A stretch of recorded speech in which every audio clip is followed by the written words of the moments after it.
నమస్తే అన్న అందరికీ నమస్కారం. కువైట్ లో అరెస్టు చేసిన ప్రవాసులను ఏం చేస్తూ ఉన్నారు, అలాగే కువైట్ లో ఈ యొక్క తనిఖీలు ఎప్పుడు ఆగుతాయని చెప్పేసి చాలా మంది అడుగుతూ ఉన్నారు. కువైట్ లో తనిఖీలు ఆగడం అనేది ఉండదన్న. కువైట్ లో నిరంతరం తనిఖీలు జరుగుతూనే ఉంటాయి.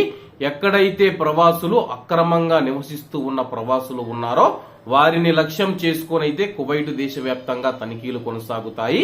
అలాగే దీనికి సంబంధించి Kuwait major general colonel Fahad Al Essa గారు స్థానిక మీడియాతో మాట్లాడుతూ కువైట్ దేశంలో ట్రాఫిక్ మరియు రెసిడెన్సీ ఉల్లంఘించే వారి సంఖ్యను తగ్గించేందుకు భద్రతా ప్రచారాలు, భద్రతా తనిఖీలు నిరంతరం కొనసాగుతాయని చెప్పి ఆయన వెల్లడించారు.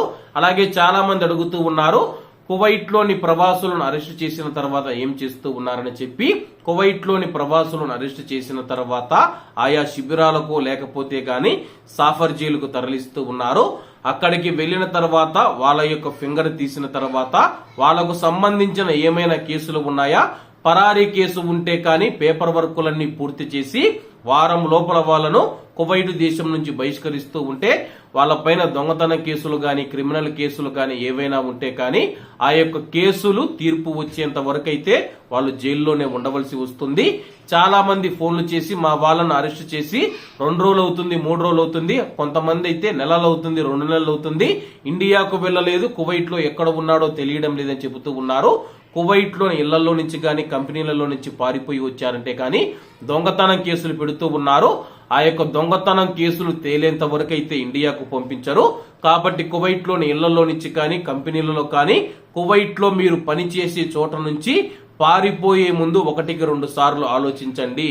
ఎందుకంటే మీరు పారిపోయిన తర్వాత ఆ యొక్క యజమాని నా యొక్క తప్పు ద్వారా, నేను చేసిన తప్పు ద్వారా పారిపోయాడని చెప్పి ఒప్పుకోడు. కాబట్టి నింద మన మీదే వేస్తాడు. నా ఇంట్లో ఉన్న బంగారమో కంపెనీలో ఉన్న డబ్బో తీసుకొని పారిపోయాడని చెప్పేసి కేసు పెడతాడు. ఆ కేసు ముగిసినంత వరకు మనం ఇండియాకైతే వెళ్ళలేము. అలాగే మీరు పారిపోదలుచుకుంటే కానీ నేరుగా ఇండియన్ ఎంబసీకి వెళ్లి అక్కడ మీరు కేసు పెట్టేసి ఆ తర్వాత మీరైతే ఇండియాకు వెళ్లేందుకు సిద్ధపడండి. కానీ ఇంట్లో నుంచి కానీ పనిచేసే చోట నుంచి పారిపోయి స్నేహితుల దగ్గర, బంధువుల దగ్గరికి వెళ్లి మీరు కానీ వేరే పని చేసుకుంటూ ఉంటే కానీ మీ పైన దొంగతనం కేసులు నమోదు చేస్తూ ఉన్నారు. కాబట్టి అందరూ జాగ్రత్తగా ఉండాలని కోరుకుంటూ అందరూ బాగుండాలి, అందులో మనం ఉండాలి. అందరికీ నమస్తే అన్న. జై హింద్.